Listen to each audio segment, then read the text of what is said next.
itu diakui atau tidak tujuan hidup kita.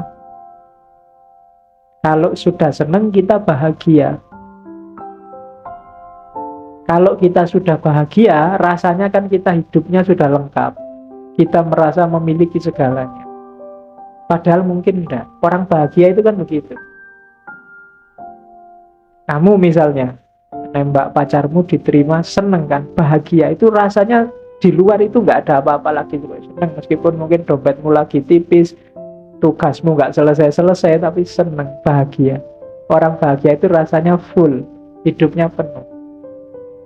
Dan orang yang tidak bahagia, meskipun dia punya segalanya, akan siap mengorbankan apapun biar dia bahagia. Semua modal yang dimiliki bisa dihabiskan dalam mengejar yang namanya bahagia. Maka diakui atau tidak, manusia itu nyari bahagia.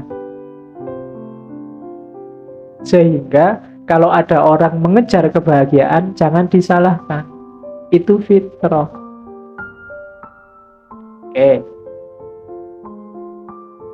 Di rumusnya itu seneng, kalau sudah seneng bahagia. Itulah fitrahnya manusia. Cara untuk seneng bagaimana? Gak sembarangan loh. Begitu kita salah, kita akan kejebak yang kita anggap senang ternyata bukan kesenangan. Atau yang kita anggap sekarang senang, besok jadi sumber kesusahan. Inilah nanti yang dibahas lebih dalam oleh Epikuros. Banyak orang yang mendewakan kemewahan. Dianggapnya kalau sudah mewah dia bahagia. Mewah itu butuhnya 10, dia punyanya 20, atau mengejar biar sampai 20. Itu kemewahan. Butuhnya minum 1 gelas, tapi kamu menstok minum 1 galon. Itu bagi Epikuros itu kemewahan namanya. Orang menganggap dalam kemewahan inilah hidupku akan bahagia. Yo kayak tadi, begitu aku punya air 1 galon, aku dengan ini aku tenang karena sekian minggu ke depan suplai air minumku terjamin. Dengan logika ini terus orang milih kemewahan. Harusnya baju kita itu, kalau mau jujur ya, kita baju itu sebenarnya cuma baju 3. 1 dipakai, 1 dicuci, 1 taruh lemari. Besok yang dipakai dicuci, yang dicuci taruh lemari, yang ditaruh lemari kita pakai. Ya kan? Besoknya lagi terus. Jadi sebenarnya baju itu kita butuh 3. Kalau celana dalam nggak tahu. Ya tinggal ngitung kamu sehari ganti berapa kali. Ya kalau nggak pakai alhamdulillah. Jadi kamu nggak butuh berarti. Loh iya kan? Pasnya begitu. Tapi coba kamu buka lemarimu, ada berapa jumlah baju? Nah itu kalau bahasanya Epikuros ini kemewahan. Bahkan baju aja kan sekarang ada labelnya. Baju pesta, baju kuliah, tidur, baju mandi lo ada. Oh mandi itu kan baju untuk dilepas. Mandi kan nggak pakai baju, tapi ada baju mandi. Ya kan? Ada baju tidur. Wong mau tidur aja nggak pakai kostum dulu. Padahal kamu kuliah aja nggak menyempat-nyempatkan diri ganti baju. Kadang bangun kesiangan langsung lari. Tapi ini tidur ada bajunya. Itu yang disebut oleh Epikuros kemewahan. Makan juga begitu. Kita selalu nyari yang mewah. Padahal makan itu kan kebutuhannya perut, bukan kebutuhannya mulut. Kita selalu yang kita pikirkan kebutuhannya mulut, bukan kebutuhannya perut. Perutmu itu diisi apa aja mau kok. Dia tidak akan bantah. Mbok 1 bulan kamu isi tempe sama tahu, mereka tidak akan demo. Cuma mulutmu itu memang mintanya neko-neko, tidak mau yang biasa-biasa, mau yang mewah-mewah. Antara kamu makan di kafe yang ratusan ribu sama di angkringan, itu sebenarnya perutmu mau-mau saja.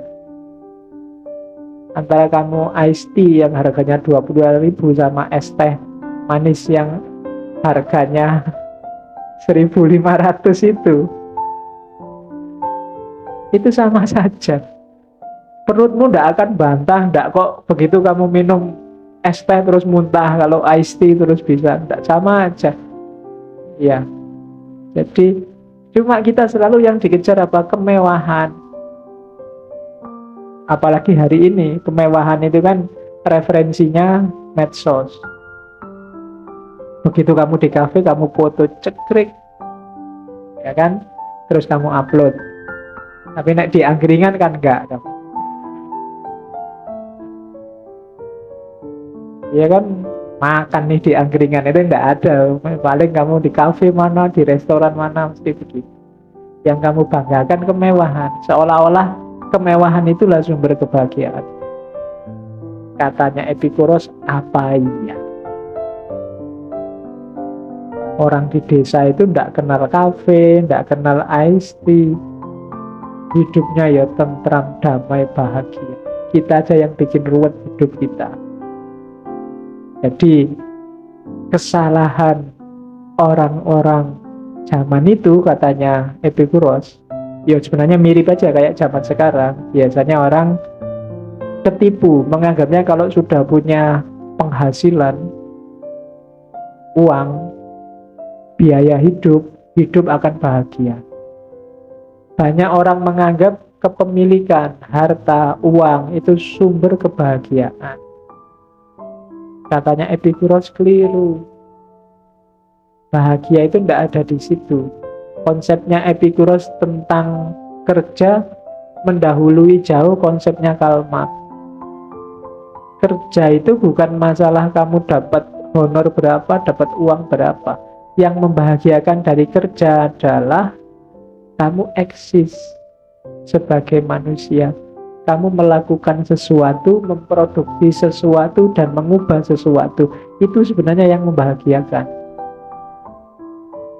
Kalau uangnya, dia tidak selalu membahagiakan.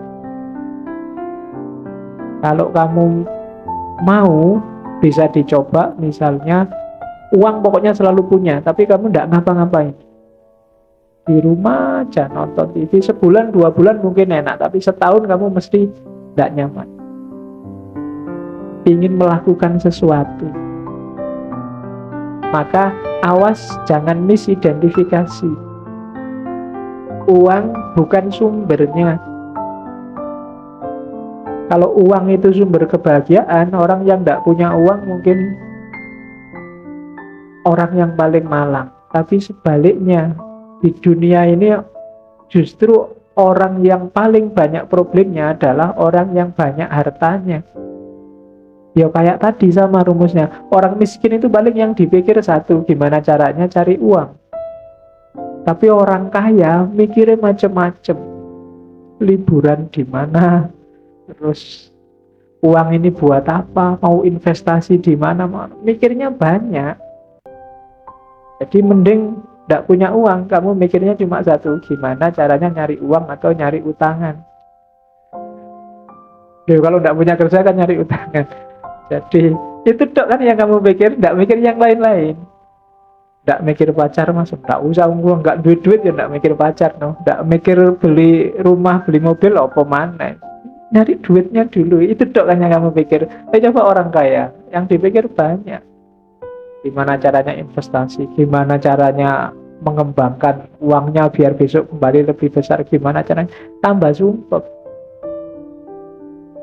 Nyari uang banyak buat apa toh Pak? Ya biar bisa liburan santai-santai. Oh kalau cuma santai-santai kan kita yang tidak punya uang tiap hari sudah santai-santai. Jadi tidak perlu dikejar, nggak perlu cari uang banyak baru santai-santai. Sekarang juga sudah santai-santai. Salah. Jadi kalau kamu menganggap bahwa uangmu adalah sumber kebahagiaan, sudah sangat banyak yang ngomong bahwa tidak di situ. Oke, ya buktinya banyak. Semakin banyak hartamu, semakin kamu dapat tugas tambahan. Menjaganya, membelanjakannya, mungkin mengembangkannya. Jadi bukan berarti kamu nggak boleh punya uang, ya punya aja ndak apa-apa, tapi jangan dianggap itu sumber kebahagiaan. Kalau kamu pas sedang haus luar biasa, uangmu ndak ada artinya. Yang kamu butuhkan cuma air. Kalau kamu pas sedang lapar, uangmu ndak ada artinya. Yang kamu butuhkan cuma makanan. Itu kan kayak orang, kan ada cerita orang tersesat di padang pasir. Hausnya luar biasa. Terus dia nyari oase. Terus ada di tengah jalan ketemu orang. Mas, oase di mana? Oasenya masih jauh di sana. Sampai ini kok juga di sini ngapain? Saya jualan dasi. Jauh-jauh jualan dasi. Mbok sampean beli dasi di sini? Enggak usah. Enggak butuh dasi, aku butuhnya air. Jalan lagi. Ketemu lagi. Orang jualan dasi lagi. Mbok mau beli dasi? Enggak, aku butuhnya air. Ngapain beli dasi? Jalan terus. Akhirnya sampailah di oasenya. Begitu mau masuk oase ternyata harus ngantri. Ada bayarannya. Enggak boleh masuk dia. Yang boleh masuk hanya yang pakai dasi. Iya, akhirnya enggak bisa masuk dia. Kok tadi beli dasi kan bisa. Tapi enggak mikir deh. Wah, buat apa dasi orang cari ayam? Begitu mau masuk oase dilarang masuk kecuali yang pakai dasi. Oke, jadi hati-hati, awas keliru. Yang kamu anggap sumber kebahagiaan mungkin bukan sumber kebahagiaan. Termasuk tadi uang. Banyak orang salah identifikasi kebahagiaan dan kesenangan itu apa. Yang pertama, dalam hubungan, orang sering menganggap bahwa hubungan paling membahagiakan itu hubungan romantis. Cowok sama cewek, suami istri, yang mungkin yang ada konotasi seksualnya itu kamu anggap top-topnya yang bikin bahagia itu. Padahal katanya Epikuros, katanya siapa? Buktinya banyak pasangan yang pisah. Yang sudah pacaran aja sering cemburu-cemburuan, gegeran. Kalau kamu mau kalkulasi, sekali-sekali lakukan penelitian. Siapa yang lebih sering galau? Yang punya pacar apa yang jomblo? Yo kamu bikin riset, coba sekali-sekali ya. Oh, jangan dikira mudah katanya Epikuros. Enggak. Dianggap punya pacar itu terus seneng, hidupmu tentram, jangan salah. Ya kan? Enggak ada kabar 1 jam aja kamu sudah galau. Ini kok enggak nge-SMS, enggak WA, jangan-jangan aku dicuekin nih. Jangan-jangan lagi sama siapa nih. Enggak tenang hidupmu. Itu yang jomblo kan enggak mikir ke situ, paling ya nonton yang sedang. Ya. Iya, tuh. Kalau kamu jomblo kan problemmu cuma satu, gimana cara nyari pasangan, kan cuma itu aja. Tapi yang sudah punya pacar kan mikirin neko-neko, sudah macam-macam sudah. Banyak, jadi enggak, itu bukan hubungan kualitas tertinggi. Oh, yang sudah kawin bisa pisah. Yang sudah pacaran lama bisa ganti. Ya kan? Karena ada kan pacarannya sama siapa, nikahnya sama siapa. Oke, ayo.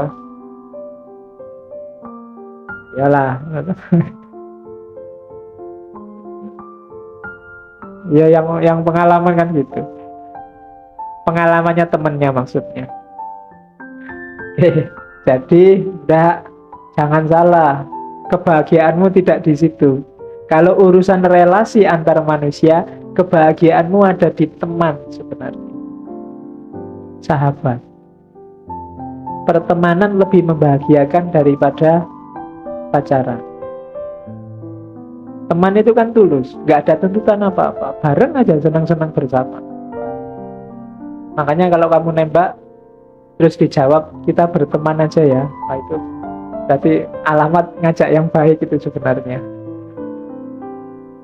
Iya, karena katanya Epikuros, teman ini lebih tulus, lebih membahagiakan daripada yang baunya romantis. Kamu sama temanmu kan nggak ada tuntutan apa-apa. Tak kos, sekampus, sekelas itu kan lebih bebas, lebih ceria, lebih bisa ketawa-ketawa bareng daripada ketika sudah deklarasi jadi pasangan. Coba kamu lihat sendiri atau rasakan sendiri yang alami. Kemarin waktu nggak ada rasa apa-apa, teman biasa enak aja ngobrol. Sekarang begitu ada rasa sudah mulai grogi, wis. Sudah mulai aha-uhunya sudah nggak bebas lagi. Ya kan? Katanya Ibu Guru sudah kualitas kebahagiaan orang sering salah. Dianggapnya dalam hidup berpasangan enggak, sebenarnya dalam pertemanan, persahabatan. Cuma orang sering keliru di situ. Makanya nanti Epikuros kan mengumpulkan sahabat-sahabatnya, teman-temannya di satu gedung, ruang, bareng-bareng. Itu kan lebih nyaman katanya dia. Lebih bebas. Tidak ada ikatan aturan macam-macam. Termasuk kayak di kampus. Kalau di kampus kan aturannya banyak. Mulai sepatu sampai kaos, sampai rambut kan diatur. Kalau di sekolahnya Epikuros enggak. Yes, saya enggak tahu sekarang apa ada model-model ini. Kalau enggak ada kamu bisa bikin. Yang susah nyari Epikurosnya. Kalau ngumpulin orang sih gampang. Nyari Epikurosnya yang susah. Kalau zaman itu ada Epikuros, jadi ada yang kontrol. Oke, kesalahan pertama. Jadi awas keliru, kebahagiaanmu lebih nyaman di teman. Meskipun orang salah misidentifikasi, kebahagiaan ada di pasangan. Untuk sampai pada bahagia, kita kan harus senang. Sesuatu itu menyenangkan, pertama-tama syaratnya harus cocok dengan keinginan. Jadi keinginan nomor satu dulu. Karepmu apa? Cita-citamu apa? Keinginanmu apa? Sumbernya bahagia dan senang dari situ. Kalau keinginan saja kamu tidak jelas, jangan mimpi bisa senang. Pinginmu itu apa sih? Tidak tahu ya Pak, saya pingin apa? Ya nggak mungkin kamu senang. Karena kesenangan itu ketika keinginanmu terpenuhi. Kalau keinginanmu terpenuhi, kamu senang. Kalau sudah senang, bahagia. Tapi kalau keinginanmu tidak terpenuhi, kamu akan susah, tidak mungkin bahagia. Maka pertama-tama, ayo menata keinginan. Kenapa ada orang kecewa? Kenapa ada orang galau? Kenapa ada orang putus asa? Kenapa ada orang sumpek dalam hidupnya? Karena yang terjadi tidak cocok sama keinginannya. Maka rumus pertama untuk orang bahagia, manajemen keinginan. Oke, jadi kalau keinginanmu melampaui batas yang seharusnya kamu inginkan, kamu akan suka. Maka ayo dirumuskan keinginan. Katanya Epikuros, keinginan itu jenisnya 3. Ada natural necessary, ada natural unnecessary, ada unnatural. Natural dan wajib, alamiah dan wajib, ada alamiah yang tidak wajib, ada yang tidak alamiah. Alamiah wajib itu harus kita penuhi kalau kita ingin senang. Makan itu alamiah wajib. Pakaian itu alamiah wajib. Tempat tinggal itu alamiah wajib. Orang menyebutnya kebutuhan primer. Kalau ini harus kita penuhi. Mandi itu sebenarnya alamiah wajib. Maka jangan sampai kamu nggak mandi. Apalagi sampai berhari-hari. Ya. Yo. Pengalaman juga ada, jangan-jangan. Jadi mandilah. Yo, di samping kasihan tetanggamu, yo kasihanilah tubuhmu. Hidungmu maksudnya. Jadi natural, necessary, alamiah dan wajib. Ini penuhi. Kalau ini jangan dipending. Makan itu alamiah wajib. Tidak usah bersumpah saya tidak makan Pak. Ya udah, harus makan. Puasa boleh tapi harus buka puasa. Karena ini kebutuhan alamiah wajib. Begitu kamu langgar, kamu akan sumpek sendiri nanti. Baju itu termasuk alamiah wajib, penutup tubuh. Kalau nggak kamu tutup, ya kamu akan galau sendiri. Ya coba aja nggak ditutup. Jadi natural, necessary. Yang kedua, ya yang alamiah tapi levelnya yang unnecessary. Unnecessary itu ya bahasa Indonesianya tidak wajib atau tidak sampai segitunya lah. Makan itu wajib, tapi makan yang mewah di restoran kelas tinggi itu unnecessary. Ya kalau levelmu nyampe ya dipenuhi aja, kalau nggak nyampe jangan dipaksa. Rumah itu, tempat tinggal itu natural. Setiap orang butuh naungan, butuh tempat tinggal. Tapi rumah mewah kelas apartemen itu unnecessary. Tidak harus begitu. Yang penting punya rumah, punya kos-kosan jelek juga tidak apa-apa. Bocor-bocor dikit tidak apa-apa, asal kamu masih punya rantang apa timba buat nampung. Kan malah enak, ada musiknya buat meditasi. Loh, itu kan kalau hujan kan ritmenya mesti teratur. Itu kan kamu bisa meditasi dengan suara embermu yang kejatuhan air. Manfaatnya di situ. Tidak harus yang mewah. Yang mewah boleh kalau memang kamu mampu, tapi itu unnecessary. Apalagi tidak mampu dipaksakan, itu malah tidak boleh. Terus ada yang unnatural, tidak natural. Ya banyak. Tidak natural itu misalnya harus punya kekuasaan, harus jadi gubernur, itu tidak natural.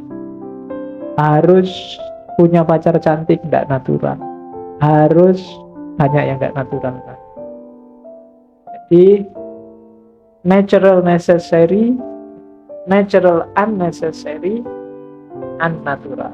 Hati-hati dengan keinginan yang tidak natural. Kalau tidak penting banget, mending tidak usah. Pak, saya ingin terkenal sekali Pak. Jangan. Terkenal itu nggak natural. Tapi saya ingin jadi artis, boleh, tidak apa-apa. Tapi terkenalnya itu jangan jadi keinginan. Biasanya yang tidak natural ini sumber kekecewaan, sumber sumpek. Pak, saya ingin tersohor sekali, terkenal, semua orang ngerti saya gitu loh Pak. Kelihatannya nyaman, tapi karena dia tidak natural, di titik tertentu dia akan jadi sumber masalah. Mending nggak ada orang kenal kamu mungkin. Itu yang sering bikin saya sumpek. Saya ada langganan angkringan itu sekarang sudah jarang tak datangi. Gara-gara yang angkring ngerti sekarang kalau saya dosen.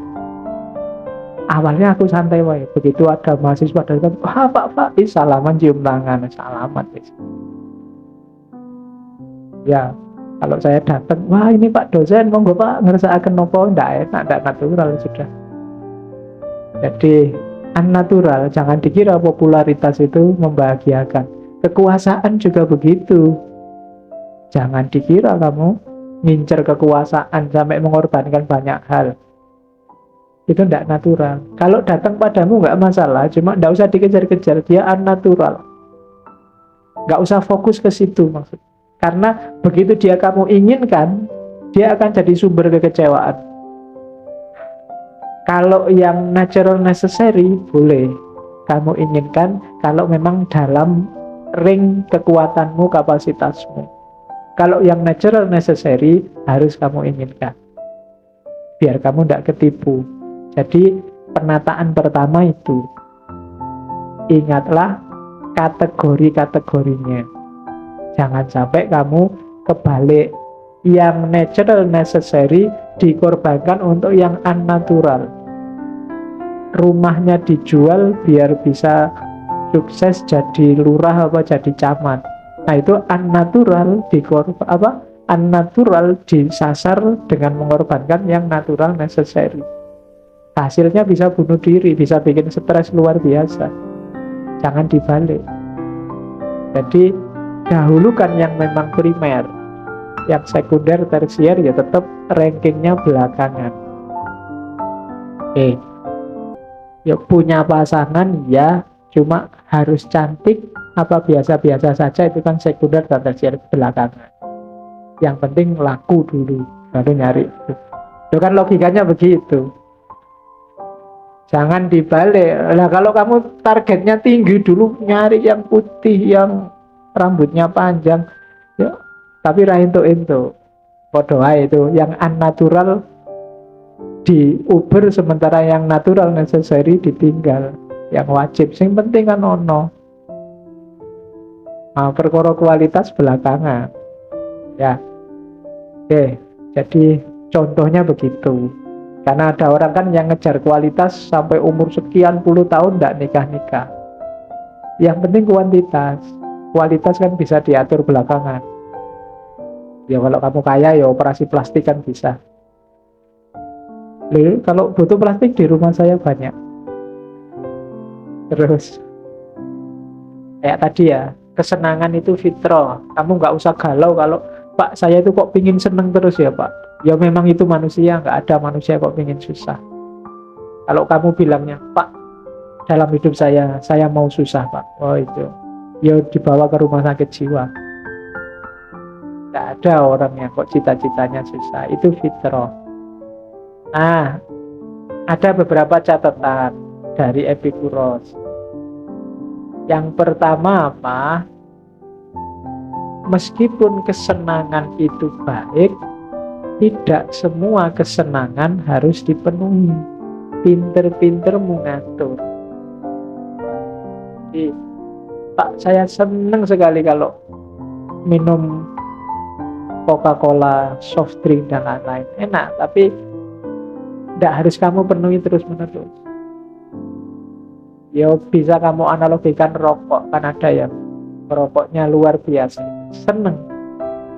Ya jangan terus-terus. Mikirnya agak jangka panjang. Jadi meskipun kesenangan itu baik, tidak semua kesenangan harus dipenuhi. Tidak mentang-mentang kamu seneng terus, yo saya seneng mau apa? Kan banyak yang begitu. Banyak orang yang kalau berargumen dasarnya seneng dulu terus dicarikan argumen rasionalnya belakangan. Nah, jujurlah dengan dirimu sendiri, ya kamu sendiri yang ngerti mana kesenangan yang sebenarnya itu merusak, khususnya dalam jangka panjang. Jadi rumus pertama orang bahagia itu tidak semua kesenangan harus dipenuhi. Ada kesenangan yang menyebabkan kesulitan. Kemudian ada kesenangan yang menyebabkan kesulitan sementara tapi nanti menghasilkan kesenangan. Itu kita harus cermat benar ngitungnya. Kamu ke dokter itu kan dapat kesulitan sementara, sakit loh. Apalagi ke dokter gigi, mendengarkan suara mesinnya yang wing itu aja kamu sudah geli. Tapi kalau kamu nggak mau sakit sebentar, ya kamu akan merasakan sakit yang lama. Maka ikhlaskanlah sakit sebentar. Minum obat itu pahit, tapi kan sebentar. Setelah itu kamu nyaman. Ada jenis kesenangan kayak gitu. Maka tidak apa-apa kamu susah sebentar demi kesenangan yang lama. Ada banyak hal. Belajar itu kan tidak enak. Lebih enak nonton TV, main HP. Tapi sumpah mau belajar sebentar, akan ketemu seneng yang luar biasa di masa yang akan datang. Jadi tidak apa, kamu sumpek sebentar hari ini. Ngaji kayak gini masa enak? Ya kan, kamu mending di luar nongkrong, ngobrol, main gitar. Tapi tidak enak sebentar, mungkin besok ada senengnya. Masih mungkin ya kalau ngaji. Ya kan aku tidak ngerti konteks hidupmu masing-masing. Kamu sendiri yang bisa ngitung. Kok besok kamu malah menganggap ini hasilnya sumpek? Ya jangan ngaji. Pak, saya ngaji filsafat itu tambah stres Pak, tiap hari mikir yang aneh-aneh. Loh ya jangan ngaji. Kalau kamu tetap ngaji, itu namanya bunuh diri. Nyari sumpek, wong hidup itu nyari seneng kok. Malah kamu nyari sumpek. Jadi tuh, rumus selanjutnya lebih baik membatalkan satu keinginan daripada berupaya terlalu keras mendapatkan keinginan itu sampai mengorbankan banyak hal yang lebih penting. Itu juga rumus selanjutnya. Jadi ya lebih baik nggak nonton sepak bola daripada besok dimarahi dosen karena nggak masuk kuliah. Nah, itu membatalkan. Jadi nanti malam nggak usah nonton sepak bola, mesti kalah. Jadi itu rumusnya. Jadi lebih baik apa dikorbankan keinginan itu, kalau dikejar malah mengorbankan yang lebih penting. Oke, itu rumus selanjutnya. Kemudian ya kayak tadi, kadang-kadang orang harus menanggung sakit sebentar demi kesenangan yang lebih panjang. Nah, rumusnya tadi ya, yang pertama, kalau ingin hidup senang, abaikan keinginan ketiga. Fokuslah keinginan pertama. Jadi fokusmu itu gimana caranya kebutuhan primermu terpenuhi cukup. Kemarin bulan lalu beberapa sesi kita ngomong para sufi. Persis inilah yang dilakukan para sufi. Untuk dunia, kejarlah yang primer saja. Setelah itu ayo kita ngejar akhirat. Bahwa nanti yang nomor 2 sama nomor 3 datang, ya silahkan aja, cuma enggak jadi fokus lagi. Datang ya biar datang aja dan nggak terikat dengan itu. Nggak butuh kaya, nggak butuh terkenal, nggak butuh banyak yang suka, nggak penting. Tapi kalau itu datang ya biar aja datang. Kita nggak terikat sama itu. Jadi untuk dunia penuhi yang nomor 1 saja. Kalau yang nomor 2 itu rumus kedua. Kita boleh memenuhi keinginan kedua asal tidak kontraproduktif. Kontraproduktif itu kita pinginnya seneng malah sebaliknya jadi susah. Punya rumah saja cukup, tapi karena kita mengejar rumah yang mewah, akhirnya kita utang.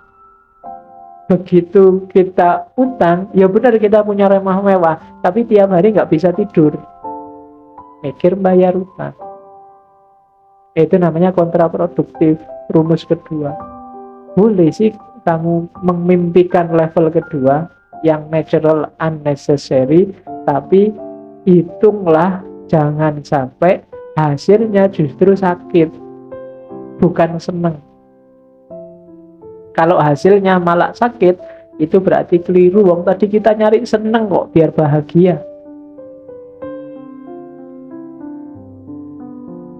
Logika ini mungkin boleh dipakai bagi perempuan-perempuan yang mau poligami, mau dipoligami.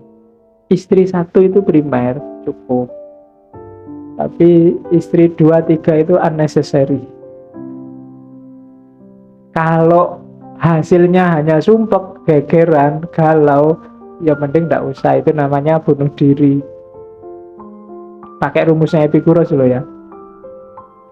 Jadi harus dihitung beneran.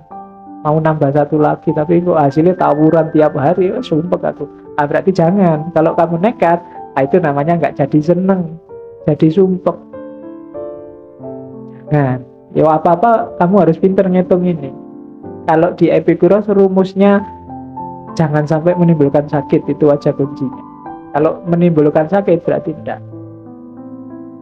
Terus keinginan yang unnecessary yang nomor 3 itu biasanya senengnya sebentar, tapi dalam jangka panjang akan melahirkan kecewa, tidak puas, tidak nyaman, bahkan kesehatan yang rusak. Ya kayak makanan mewah tadi, makan di restoran, junk food tiap hari. Sekarang enak, tapi dalam jangka panjang kesehatanmu jatuh. Terkenal, enak, tapi dalam jangka panjang mungkin kamu akan banyak kecewa, banyak disusahkan oleh keterkenalanmu. Karena kamu terkenal, terpaksa kemana-mana kamu mikir penampilan. Masa orang terkenal kok kayak gini, bajunya harus bagus dong, harus tampilnya enak dilihat dong, harus. malah mahal, malah menyusahkan. Sukses juga begitu. Sudah terlanjur kamu mengejar kesuksesan materi, begitu kaya luar biasa, ya kayak tadi kamu jadi sumpek sendiri. Melindungi hartamu, mengembangkan hartamu, muter modalmu, dan seterusnya. Harusnya orang hartanya lebih banyak itu kan lebih santai. Tapi dalam kenyataannya, yang hartanya lebih banyak, lebih capek, lebih sumpek. Itu karena cara berpikirnya mengabaikan yang natural necessary, fokusnya pada yang unnatural atau yang unnecessary. Jadi keinginannya harus ditata. Terus ya, penataan itu tidak hanya memperhatikan sekarang, tapi juga jangka panjangnya. Jadi tatalah keinginan. Kuncinya orang bahagia yang pertama. Dari keinginanmu yang beres, keinginanmu yang mudah dipenuhi, berarti segera kamu akan sampai pada kebahagiaan. Tapi kalau keinginanmu susah dipenuhi, ya masih lama bahagia. Terus, nah, ngukurnya terus gimana kesenangan itu? Ukurlah dari 3 hal. Intensitasnya, durasinya, dan kemurniannya. Ya. Ini ranking ya, 1, 2, 3. Semakin ke bawah, semakin sejati, semakin ke atas, semakin enggak. Yang paling mudah seneng itu diukur intensitasnya, kuatnya rasa. Enak, nikmat, Jawa Timur kan gitu ngomongnya. Ya, wedi, wowo kan gitu. Loh iya loh, Jawa Timur kan gitu kalau ngomong. Kalau orang Jogja kan duwowo jadi dowi, kurang mantap. Jawa Timur duwowo sepure, wedi.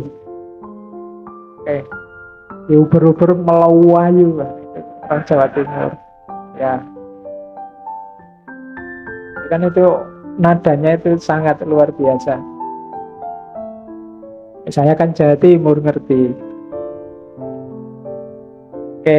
Yang bikin kaget dulu waktu saya ke Jogja pertama, ditanya di warung itu, "Mas, makannya ikan apa?" Saya, "Ikan kerupuk aja, Bu." Heran, ikan kok kerupuk? Karena Jawa Timur kan ada mangan iwak kerupuk. Iwak kerupuk, jadi ada ikan kerupuk. Itu di barat nggak ada ikan kerupuk itu. Adanya di Jawa. Iwak tempe barang itu nggak ada. Jadi kesenangan yang pertama diukur kuatnya rasa. Enak tidak enak secara indrawi. Melihat yang cantik itu intensitas. Merasakan makanan enak itu intensitas. Meraba yang halus itu intensitas. Mencium yang wangi, membau, mencium itu kan beda. Membau yang wangi-wangi itu intensitas. Kuatnya rasa. Tapi ini pendek biasanya. Perhatikan juga durasinya. Carilah kesenangan yang durasinya lebih lama. Meskipun intensitasnya sebentar, tapi durasi senangnya lama. Mana yang senyumnya membahagiakanmu lebih panjang, itu biasanya lebih menyenangkan. Melihat senyumnya dia sampai berminggu-minggu aku tidak akan lupa, itu berarti durasinya lebih lama dibandingkan yang seneng sebentar terus sudah lupa besok. Itu berarti durasinya pendek. Pilihlah yang durasinya lebih lama. Atau ada yang lebih menyenangkan lagi dibandingkan itu apa? Yang lebih murni. Yang lebih murni apa? Yang tidak ada rasa sakitnya sedikit pun. Hampir semua kesenangan itu melewati rasa sakitnya. Ada rasa sakitnya. Tapi carilah jenis kesenangan yang tidak ada kandungan sakitnya sama sekali. Itu biasanya kesenangan yang lebih layak untuk dinikmati. Ya kesenangan yang dimulai dari rasa sakit itu misalnya senangnya makan, itu kan diawali dari sakitnya lapar. Enaknya tidur, itu kan diawali dari sakitnya kamu ngantuk. Ngantuk itu kan sengsara. Degluk itu kan luar biasa sengsaranya. Tapi setelah sakit ini, kamu mengalami nikmat apa? Tidur. Makan juga begitu. Kalau makanmu tidak didahului lapar, nikmatnya berkurang. Berarti makan itu senangnya tidak murni. Senang yang murni itu contohnya kayak tadi, persahabatan. Ini kan senangnya murni. Kesehatan. Kalau Epikuros mencontohkan kesehatan, karena kesehatan itu senangnya murni, nggak didahului sakit. Lu Mbak harus sakit dulu, enggak? Kan minum obat itu kalau kamu sudah sakit. Kalau hidupmu baik, hidup baik itu nikmat. Hasilnya sehat, sehatnya juga nikmat. Jadi itu berarti apa? Lebih murni. Mungkin agama bisa kamu masukkan, cuma Epikuros orangnya tidak percaya Tuhan secara eksistensial, dia percayanya Tuhan fungsional aja. Kalau ada manfaatnya ya, kalau enggak buat apa ya. Jadi Tuhan yang fungsional. Kalau Tuhan yang tidak jelas, nanti dia punya teori yang menggegerkan dunia teologi. Terus jenisnya kesenangan ada dua. Kita tadi bolak-balik ngomong kesenangan. Ada kesenangan kinestetik, ada kesenangan statis. Kinestetis itu coraknya fisikal, biasanya alamiah, senang, nyaman, enak. Itu kinestetik. Kalau statis itu yang sifatnya batiniah. Misalnya saya minum ini,